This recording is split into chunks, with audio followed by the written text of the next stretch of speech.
지금 원주에서 오신 건가요? 네, 그렇습니다. 네, 지금 강원도당위원장 맡고 계시죠? 그렇지는 않습니다. 아직 강원도는 예. 창당 과정을 조건을 갖추고 있는데 네. 아직은 창당을 못하고 있는 상태고요. 창당준비위원회. 뭐 그런 셈이죠. 예, 네, 예, 그래서 그렇구나. 제가 이제 아무래도 강원도에 있다 보니까 그 역할을 좀 네. 해야 될 것 같고요. 예. 지금 이제 이런 그러니까 입당하신 분들, 예. 또 관심을 가져주시는 분들, 네. 이런 분들을 만나고 예. 모임을 가지고 예. 이러는 단계에 있습니다.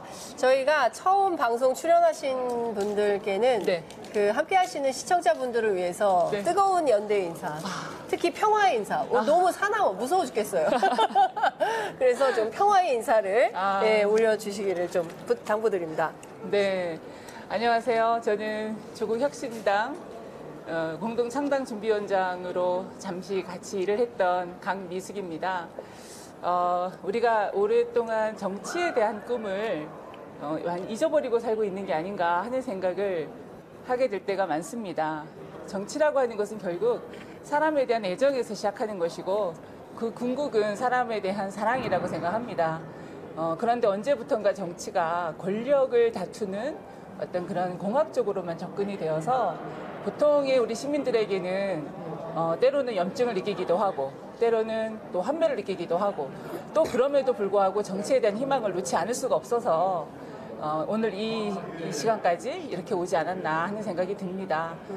저는 조국혁신당의 오늘 이 역사적인 창당을 맞이해서 여러분과 당원분들 그리고 또 일반 시민분들 모두가 좀 더 나은 세상 또 우리가 옆에 있는 사람하고 같이 웃으면서 우리 삶을 좀 같이 나눌 수 있는 그런 세상을 만들어 가는 데에 함께 하고 있다는 것만으로도 매우 벅차고 감동스럽습니다. 오늘 이 출발을 그야말로 평화롭게 미래에 대한 희망을 가지고 그렇게 함께 나누어 주었으면 좋겠다는 말씀 꼭 전해드리고 싶었습니다.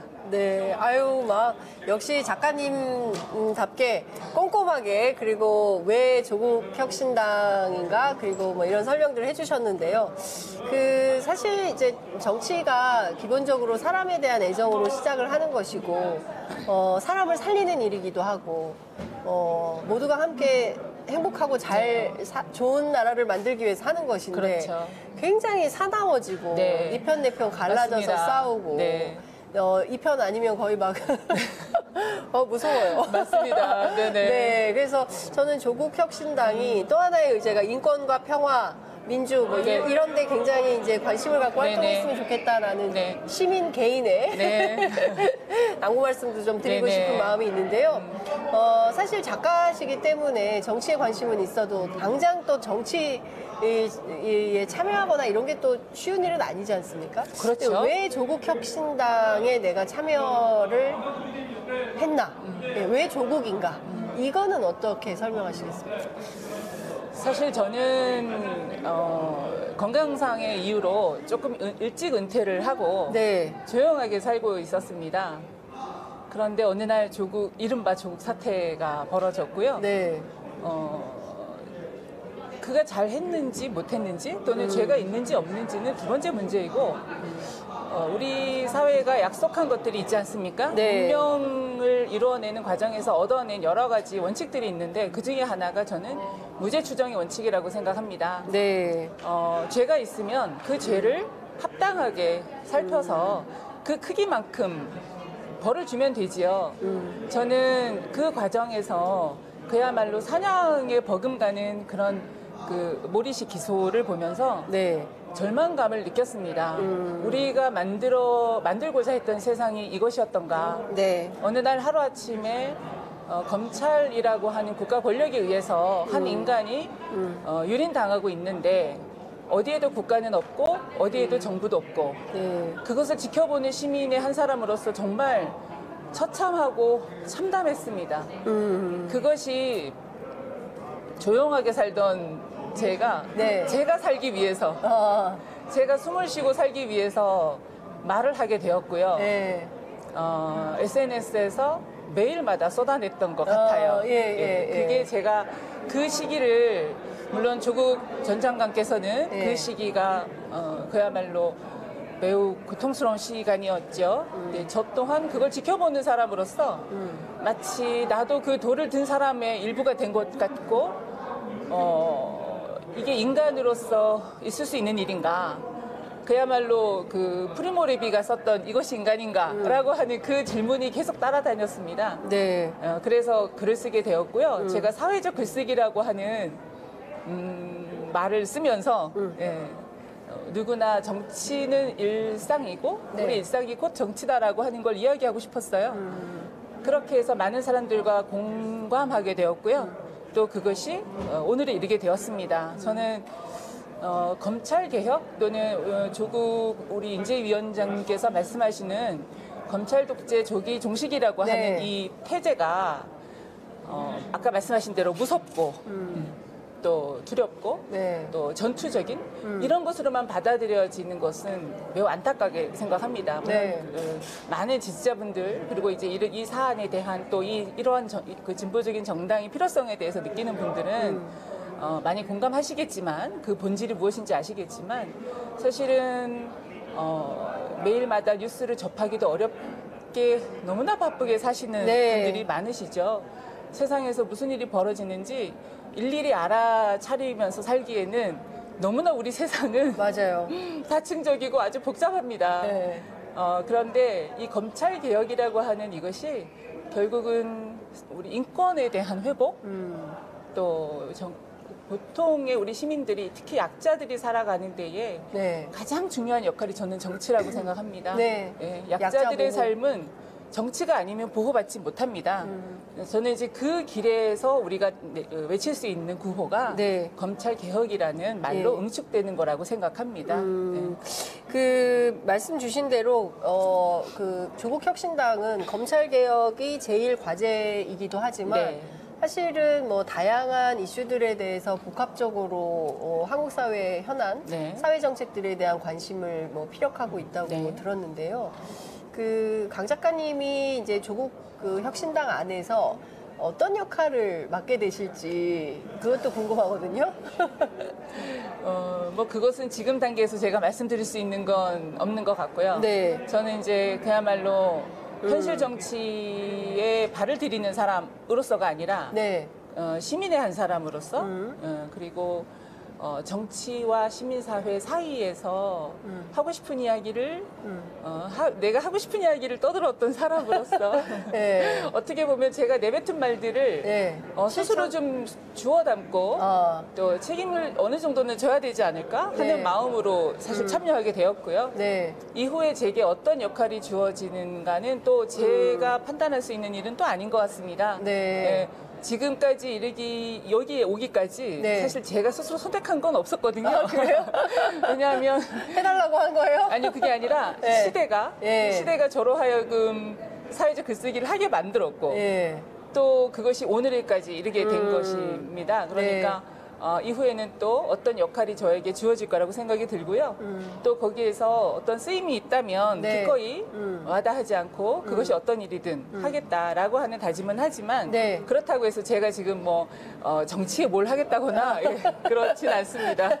저는 그냥 조용히 네. 그야말로 평범한 시민의 한 사람으로 돌아가서 네. 시민의 어떤 권리와 예. 또 책무를 다하는 그리고 또 정치인들에게 네. 때로는 따박따박 따져묻는 네. 그 역할로 돌아가고 싶습니다.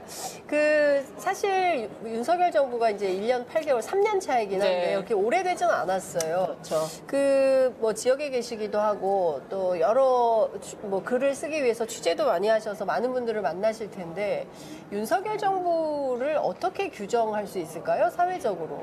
이 정부는 뭡니까? 실체가. 그냥 뭐 흔히 얘기하는 뭐 검찰 독재 정권 뭐 이렇게 통칭되긴 하지만 좀 작가의 시선으로 보는 특별한 통찰이 있으실 것 같아서. 어려운 질문.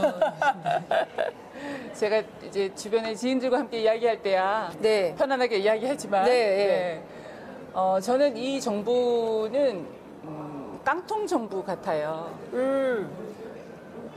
뭔가 있을 줄 알았는데 검찰의 권력을 사유화하면서 국정까지 쥐었지 않습니까? 네. 그런데 뚜껑을 열어보니 아무것도 없는 겁니다. 아무것도 준비되어 있는 것이 없고 또 오로지 사익을 취하는 것 말고는 어떤 관심도 없는 것 같아요. 그리고 이 정권을 무도한 정권을 계속 이어가겠다라고 하는 어떤 말하자면 시대가 허락하지 않는 그 목표를 향해서 모든 것을 다 자기 발 아래 네. 놓으려고 하는 정부다. 그래서 알고 보니 아무것도 없는 빈 깡통 정부. 저는 그렇게 생각합니다. 네. 그리고 이것이 괴물 같습니다. 괴물. 네. 네. 어떤 면으로도 이해할 수 있는 구석이 하나도 없어요. 저는 이제 지역에서 네. 시민들과 이제 이야기를 나눌 때가 많은데 보통의 네. 시민들이죠. 정치에는 고관여층은 사실 많지 않습니다. 제 주변에. 네. 근데 그들과 이야기해 보면 일상이 무너지고 있어요. 네. 근데 그것이 왜 그런지 다들 이해하지 못하고 있습니다. 네. 사실은 이제 그것을 추적해 가면 결국은 정치가 실종이 되고 네. 또 이 정부가 존재하지 않는 이런 현실을 만들어낸 결과라고 생각을 하는데요. 네. 이것을 자각하기에는 우리에게 주어지는 정보가 너무나 제한적이고 또 왜곡된 것들이 대부분이어서 네. 그야말로 본인이 집요하게 추적하지 않으면 진실을 알아내기가 너무 어려워요. 예, 그런 측면에서 이 정부는 오히려 그것을 조장하고 네. 또 국민들을 서로 갈라치게 하고 그렇게 해서 눈과 귀를 가리고 자신의 어떤 사익을 위해서 국가를 네. 좌지우지하고 있다. 네. 예, 저는 이렇게 규정하고 싶습니다. 네. 그러니까 너무 공감이 가는 말씀을 주셨어요. 사실 뭔가 있을 줄 알았는데 알고 보니까 헛헛하다, 깡통이다. 그리고 이 정권이 뭘 하려고 하는지 괴물과 같은 형체로 움직이고 네. 있다. 시민의 힘, 다른 것은 다 떠나서 일단 표현의 자유가 너무 언론 자유 침해가 그냥 눈에 보이게 네. 뭐 벌어지고 있는데 사실 저는 예전에는요 이 정도 되면 많은 시민들이 저항을 했거든요. 네. 그 뭐 언론에서 그 다음에 노동자들이 그리고 일상적인 일터에서 뭐 이랬는데 과거에 비해서 그런 흐름은 또 잘 형성이 안 되는 것 같아요. 왜 그럴까요? 지쳐 있을까요? 사실 지금 광화문에서 촛불 행동인가요? 네. 광화문에서 시민들이 끊임없이 촛불을 들어왔지요. 그런데 이게 이 윤석열 정부가 들어선 첫날부터 계속된 걸로 저는 알고 있습니다. 전 지역에 네. 있기 때문에 네. 가끔 이제 뭐 한 달에 한 번이나 해서 올라와서 같이 뭐 참여하기도 했었는데요. 무감해지게 만드는 것? 그러니까 무감각해지게 만드는 것이 네. 제일 무서운 것 같아요. 처음에는 놀라운데 처음에 우리가 청와대를 옮긴다고 할 때 얼마나 놀랐습니까? 네. 근데 지금은 그것은 누구도 기억하지 않아요. 기억하지 않는 것들이 너무 많을 만큼 네. 매일마다 눈 뜨면 괴물 같은 행동들이 이어졌죠. 저는 이제 여기에서 많은 시민들이 좌절하고 절망하고 이것이 쌓이고 쌓여서 네. 가능할까?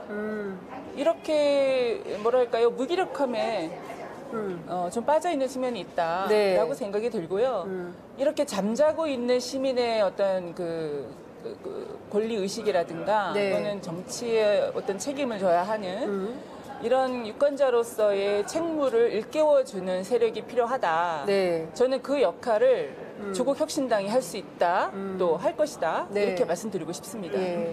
그러니까 잠자는 시민들 그리고 무감각해지는 시민들의 어떤 열정을 다시 깨우는 네. 작업을 조국혁신당이 할 수 있을 네. 것이다. 네. 라고 이제 기대를 하시고 네. 또 참여도 하시고 네. 하셨습니다. 네. MSP님이 직접 가고 싶지만 마음만 갑니다. 중요한 것은 선거에 찍는 게 목적 이렇게 해주셨고요.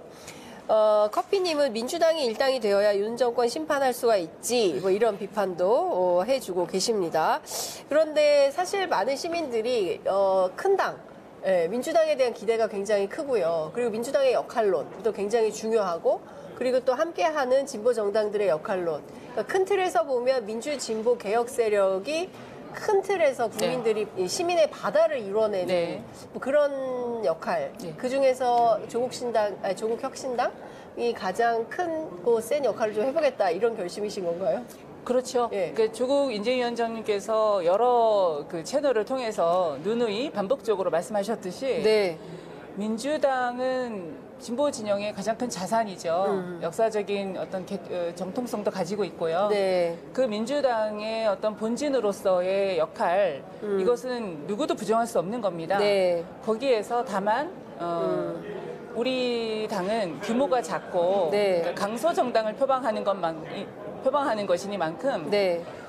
누군가가 그 쉐빙선이라는 말씀하셨던데 네. 우리 신정식 신정식 변호사님께서 변호사가. 그렇게 말씀하셨죠. 예, 예. 저는 그 표현이 아주 적확하다는 생각이 듭니다. 네. 그래서 사실 누구도 두려워서 앞서지 못하는 것을 제일 먼저 선봉해서 전위 부대로 얼음을 깨는 역할을 할 것이다. 네. 그러면 그 뒤에 더 많은 분들이 응원해 주시면 저는 네. 민주당에 있는 많은 분들도 그 대열에 합류할 것이고 네. 저는 그렇게 해서 우리가 윤석열 정권에 균열을 가할 수 있다라고 확신합니다. 어떤 총선이 되어야 된다고 생각하세요? 그러니까 많은 국민들이 사실 부정평가가 정부 출범 시작부터 해서 이렇게 60%에서 70% 되는 부정평가가 그것도 콘크리트로 이렇게 존재하는 정부도 참 쉽지는 않은데 이게 좀 너울너울 왔다 갔다 해야 되는데 그게 아니라 딱 저건 아니야 라고 이제 시민들께서 딱 마음을 먹으신 거거든요.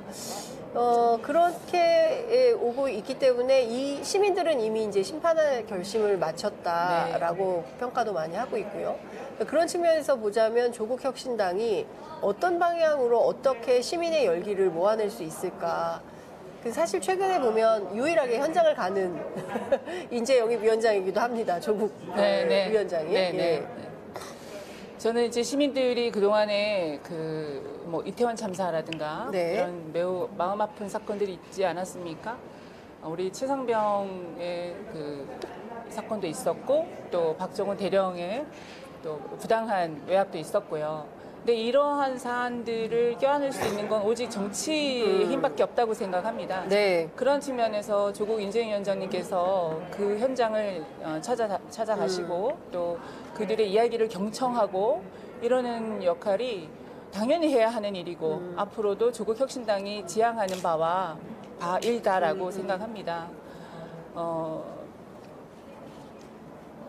이게 제일 중요한 건 이런 것 같아요. 저는 정치가 어느 순간부터 그 현장과 멀어지고 있다. 그러니까 네. 뭐 막 논평은 많이 내요. 성명 발표도 많이 하지만 직접 그 고통의 현장에 물론 이제 적극적으로 결합하시는 뭐 의원님들도 계시죠. 뭐 우원식 의원 같은 경우에는 SPC 뭐 노동자 네. 사망 사건 네. 이런 데 현장에 다 다니고 네. 이렇게 현장과 이제 더 가까워지고 문제가 있는 이슈에 가서 즉각적으로 좀 더 적극적인 개입이나 활동 이런 것들이 좀 필요할 거 아닌가. 그래야 이제 시민들이 감동을 받고 움직이는 거 아닌가 싶습니다. 사실 그 노무현 대통령 얘기를 사람들이 많이 하는데요. 그분이 계속 실패하셨잖아요. 네, 네, 나중에 뭐 바보 노무현이라는 네, 별칭까지도 네. 얻고. 근데 우리 역사에 그런 지도자들이 좀 필요한 때가 됐나라는 생각도 드는데 그 점은 어떻게 보세요? 노무현 대통령은 너무 시대를 앞섰다라는 평가가 많지 네, 않습니까? 예. 그 시대의 맏형이 될 것이다 이런 얘기도 하셨는데요. 네. 저는 이제 우리 사회가 약간 내전 단계에 들어선 게 아닌가 하는 생각을 할 때가 많습니다. 내전이요? 예, 그러니까 정치적 내전이요. 정치적 내전. 예, 오. 그러니까 서로 적대하고 혐오하고 예전에는 우리가 거대 양당 체제라고 할지라도 두 당이 때로는 시스템에서 협력하고 네. 예, 또 타협하고 이렇게 뭔가 정치라고 하는 것이 작동되었다고 생각이 듭니다. 맞아요. 예. 거기에서 이제 힘의 관계에 따라서 어느 쪽이 더 말하자면 헤게모니를 장악하는가 네, 예. 이런 차이는 있었지만 그래도 전통적인 그런 어떤 가치나 이런 것에 대해서 지금처럼 이렇게 무너진 적은 없었다. 근데 지금 이제 현장과의 괴리를 말씀하셨는데 정치인들이 그렇게 가는 것도 어찌 보면 그런 기본 시스템이 조금 비정상적이기 때문에 사실 민생이 문제 아닙니까? 맞습니다. 예. 예. 그 민생의 현장을 돌아보고 또 시민들의 삶이 어떠한가를 찬찬히 살펴볼 만큼의 어떤 우리 정치적인 상황이 녹록하지 않다. 그것이 지금 권력을 둘러싼 네. 어떤 갈등 그리고 또 정상적이지 않은 권력의 행사 예, 이런 것들이 만들어 놓은 결과라고 생각이 들거든요. 네. 그래서 이것은 정치인들에게도 책임이 있겠지만 근본적으로는 저는 대통령의 국정 행보에 있다라고 저는 생각합니다. 네. 예, 그래서 이것이 이 총선이 저는 거기에서 역할을 했으면 좋겠다는 바람을 가지고 있어요. 네. 그러니까 시민들은 이번 총선이 우리 대한민국이 어디로 갈 것인가 네. 라고 하는 것에 대한 큰 틀을 함께 고민하는 자리가 되었으면 좋겠습니다. 조국혁신당은 검찰 독재 조기 종식이라고 하는 첫 번째 슬로건을 내걸고 있지만 사실은 그 뒤에 그 너머 우리 사회가 지향해야 할 바 네. 그리고 우리 사회가 어떤 국가로 나아가야 하는지에 대한 비전을 제시하고 있거든요. 네. 예, 이후에 이제 라인업들을 보시면 아마 그것이 다 눈에 너무 보일 궁금해요. 겁니다. 그 라인업이 네. 너무 궁금합니다. 도대체 신장식 변호사만 딱 나오고 그 다음에는 일체 공개가 안 되고 있어서 네. 아, 이 당은 뭐야 신비주의인가?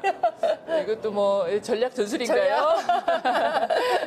저는 그래서 그 과정에서 네. 시민들이 이제 뭐랄까요 어떤 대립과 또 적대 우리가 이제 검찰을 개혁해내는 과정이 결코 우리가 괴물이 되는 게 아니라는 겁니다. 네, 예. 우리는 괴물이 정상화하는 아니- 과정. 네. 네, 우리가 지금까지 수많은 분들이 민주주의 가치를 지켜내기 위해서 피땀을 흘리지 네, 않았습니까?